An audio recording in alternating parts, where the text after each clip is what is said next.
What's up, nerds? How y'all doing? But hey, I'm chalked up. I'm ready to go, baby. That hearsay wouldn't be admissible in a court, and certainly the standard, I would think, for adopting the foundation of a religion is true, to the extent that one is willing to conform one's life to it, should at least rise to the level of surviving courtroom evidentiary standard. But Matt, again, you just said that it's hearsay, right? It's not hearsay. It's multiple testimonies, multiple examples of attestation that far exceed Plato. One might wonder, as I do, if this event actually happened and there's a good and wise God behind it, why did he leave us with such a paucity of anecdotal evidence and place this event in such a temporal situation as to make it unverifiable? So I love to bring in the point about Jesus's approach to evidences here. In the Gospels, there's a fascinating instance, right, where the guy goes to Abraham's bosom. He dies, and he goes to Hades, but he's not in Abraham's bosom. And he's in the section of the dead, which is torment. And he can see the poor man, right, the story of the rich man and the poor man. He sees the poor man who went to Abraham's bosom, which is the abode of the righteous in the intermediate state in the Old Testament. And he says, I can see my the poor guy over there, and he says that he's in Abraham's bosom and he's blessed. And he says, Lord, the poor man Lazarus. He says, Lord, let me go back to life from the dead and warn my brothers, because if my brothers see me rise from the dead, they'll believe and they won't come to this terrible place of torment. What does Jesus say? Does Jesus say, oh, dude, yes, all we have to do is pile up a bunch of probabilities about how it's possible that someone rose from the dead and maybe they'll believe? No, actually, Jesus says the very opposite of everything Trent is arguing in his apologetic. Even though one rise from the dead, they will not believe. Let me repeat that, Trent. Even though one rise from the dead, they will not believe. Why? Because evidences are interpreted according to a paradigm. And the amount of evidences that you throw at an unbeliever is not going to really work or do anything until you change his paradigm of evidences, challenging his presuppositions, you see. Because as Jesus points out in that story, in the parable, he says, if they wanted to believe, and if they were actually open to the truth, they have Moses and the prophets. So Jesus is basically saying, if you want evidences, one of the greatest, clearest evidences is to go to the prophets, understand the mountains of messianic prophecies in the Old Testament, how they're fulfilled in Christ, and you would have the very thing Matt is asking for, the giant pile of historical attestation.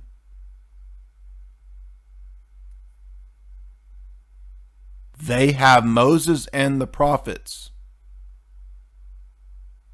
If they're not going to investigate Moses and the prophets with an open heart and mind to see this pile of evidence, then they're not going to believe even though one rise from the dead. And unfalsifiable. Because I'd argue that an untestable claim of a matter of fact, such as this event occurred, no matter what the event is, can never be reasonably believed unless that matter of fact is wholly mundane and when the risk of being wrong is minimized. So Matt just gave a arbitrary, absurd criteria of what counts as a reasonable belief and what counts as justification for that belief. And there's absolutely no way that Matt could make good on what he just said. And what this shows, again, is that this debate isn't about evidences. The debate is actually about the prior question of justification, our criteria of evidences, which Trent did bring up at the beginning. But Matt's just like blowing past that, acting like, Well, we all know what evidences are, and we all know what a courtroom does, and we're all just doing the same thing, and it's all the same. So if somebody were to say George Washington had a dog named Piggy, the risk of accepting that claim being wrong is fairly trivial. We don't have any way to verify it, as far as I can tell, and it's probably also not falsifiable because we don't have a time machine. We don't have the ability to exhaustively explore every aspect of it. But the risk of being wrong is trivial. Oops, I thought George Washington had a dog named Piggy. I mean, Matt just doesn't even have a conception of the fundamental problems to empiricism, right? I mean, there's so many, and it's if you had an epistemology 101 class, or if you had, you know, some classes in modern philosophy, you would take the classes on the empiricists. You would study Locke, Berkeley, Hume. You would get into the questions that they raise, ask, and debate, and then you would have at least a basic knowledge of what the problems of skepticism and empiricism are. Matt does not know that. He will probably never know that because he thinks he knows what he's talking about, and he doesn't. And if he did, he would know about the myth of the given, the underdetermination of data. He would know about the external world. He would know about the self. He would know about the problem of universals, right? Plaguing questions for skeptical empiricists, which Matt does not know about, does not care about, and will never talk about. Now, I wasn't right. I guess that's not a big deal.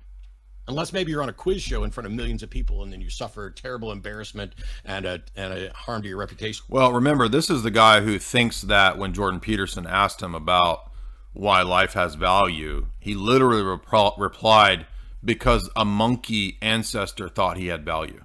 That was his actual, I'm not joking. It wasn't a joke. It was literally what he thought was a good reply. And I mean, I can kind of see on Trent's face. I'll just show you a little, I mean, look at Trent's face here. It's like, Trent's like, are you really arguing this with me right now? Like, dude, seriously? Trent's like, I got this in the bag, bro. Right? I mean, this is just so goofy, dude. It's like, I'm not trying to be mean. It's just, bro, come on. And then all of a sudden, believing something like that is a problem. It's important for people to recognize that there's a difference between verification and falsification.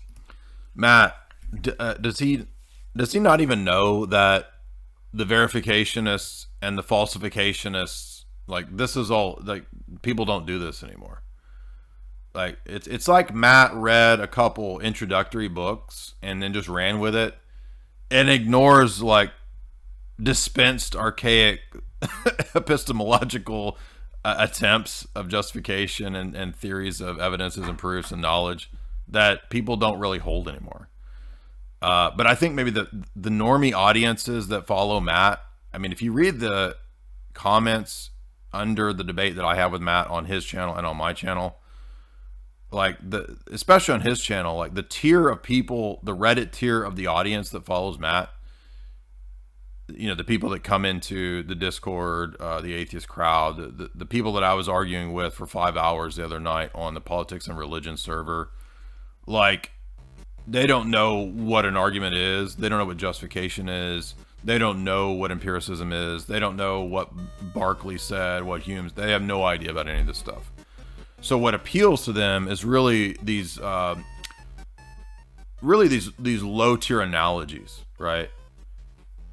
These naive assumptions and really naive positions. And Trent is enough of a philosopher and enough of a good thinker and critical thinker to be tiers way above this.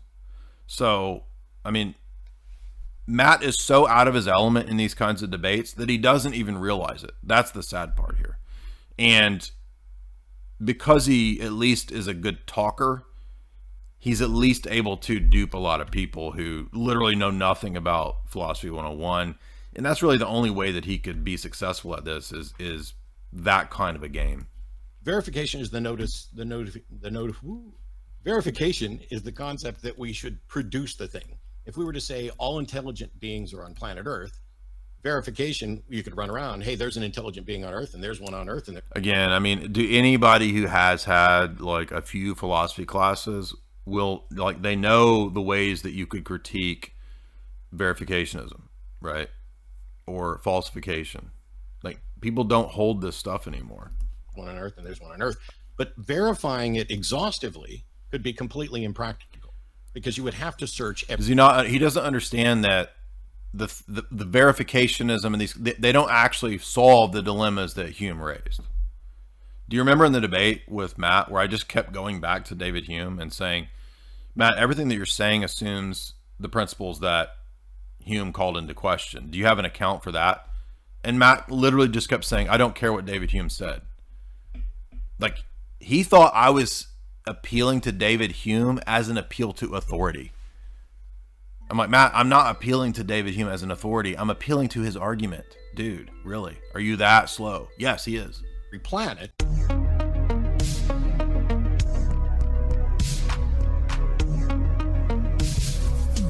Divinity raises the humanity in Christ through theosis, and that's exactly what we experience.